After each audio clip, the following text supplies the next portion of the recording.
ராகு காலத்தில் சரபேஸ்வரரை வழிபட்டால் வெற்றி நிச்சயமாமே. கலியுக காலத்தில் பரபரப்பாக இயங்கும் மனிதர்கள் தங்கள் தவறுகளையும் பாவங்களையும் போக்கிக் கொள்ள இறைனை சரணடைகின்றனர். இறை வழிபாடுகளில் மிகவும் சக்தி வாய்ந்த வழிபாடாக சரபேஸ்வரர் வழிபாடு திகழ்கிறது. இவரை ராகு காலத்தில் வழிபடுவதால் துன்பங்கள் நீங்கி வாழ்வில் வெற்றி உண்டாகும். ராகு காலத்தில் வழிபாடு ஏன்? ராகு என்பது மாயை, சூனியம், பில்லி, ஏவல் போன்ற காரியங்களை சுட்டிக்காட்டும் கிரகமாக கருதப்படுகிறது. ராகு காலத்தில் சரபேஸ்வரரை வழிபடுவதால் இயற்கையாக உருவாகும் கிரக சங்கடங்களை குறைத்து சோதனைகளையும் பல மடங்கு குறைக்கச் செய்கிறது.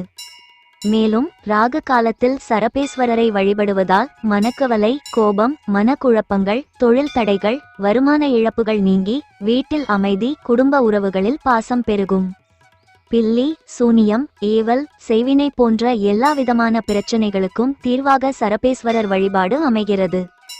சிவபெருமானின் ரூபமே சரபேஸ்வரர். ஒருமுறை இறைவன் எங்கு இருக்கிறார் என்று இரணியன் கேட்டபோது தூணை பிளந்து கொண்டு நரசிம்மமூர்த்தி உக்கிரமாக அவதரித்தார். அப்படி வெளிவந்த இரணியனை நரசிம்மர் வதம் செய்து பிரகலாதருக்கு வரம் அளித்தார். அதன் பிறகும் அவரது உக்கிரம் தணியவில்லை. அவரின் கோபத்தை தணிக்க தேவர்கள் எல்லாம் சிவபெருமானிடம் சென்று முறையிட்டனர். அதன்படி சிவபெருமானும் பறவையாகவும் மனிதராகவும் விலங்காகவும் நரசிம்மரின் உக்கிரத்தை தணிக்கச் சரபம் எனும் ரூபத்தில் அவதாரம் எடுத்தார்.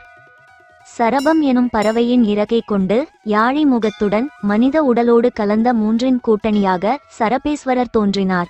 உக்கிரமான நரசிம்மரின் முன்பு நின்று தனது 2 இறக்கைகளால் அரவணைத்துக் கொள்கிறார். அவரின் கோபமும் முழுமையாக தணித்து விடுகிறது.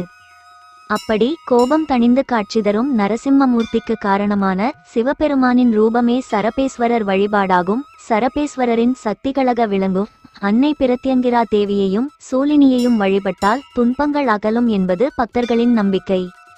இந்த சரபேஸ்வரரை பிரதோஷ காலங்களில் வழிபடுவது சிறந்தது. இவரின் வழிபாட்டிற்கு உரிய காலமாக ராகு காலம் திகழ்கிறது. எனவே ஞாயிற்றுக்கிழமை தோறும் மாலை 4:30 மணியிலிருந்து 6 மணி வரையிலான ராகு காலத்தில் சரபேஸ்வரரை வழிபட வேண்டும்.